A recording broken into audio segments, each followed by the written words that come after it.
Hi everyone, Monika kitchen হোমে সবাইকে স্বাগতম। এদিকে চলো একটা রান্না নিয়ে চলে এসেছি, চাল কুমড়োর ঘন্ট। পুরো ভিডিওটা দেখার অনুরোধ রইলো। এটা আমি প্রথমে সাদা তেল দিলাম, আপনারা সর্ষের তেল দিয়েও বানাতে পারেন।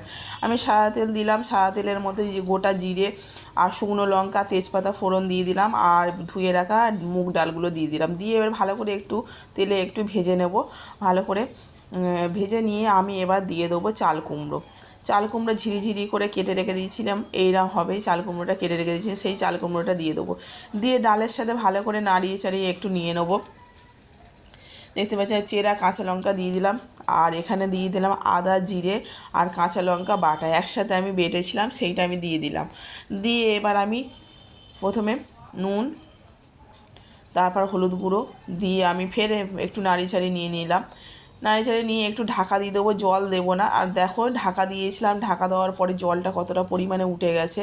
ফের আমি একটু ঢাকা দিয়ে দেবো, দিয়ে এবার আমার হয়ে গেছে, সিদ্ধ হয়ে গেছে সব। এবার আমি চিনি অ্যাড করলাম। চিনিটা একটু করলে এবার দেখো নিরামিষ পদ্ধতিতে একদম চাল কুমড়োর ঘন্ট আমার রেডি। কেমন লাগলো জানিও বন্ধুরা। পুরো ভিডিওটা দেখার জন্য অনেক অনেক ধন্যবাদ এবং অনেক ভালোবাসা। আর আমার চ্যানেলটাকে একটু সাবস্ক্রাইব করে দিলে তাহলে নিত্য নতুন ভিডিও পেতে সমস্যা হবে না। ঠিক আছে, টাটা।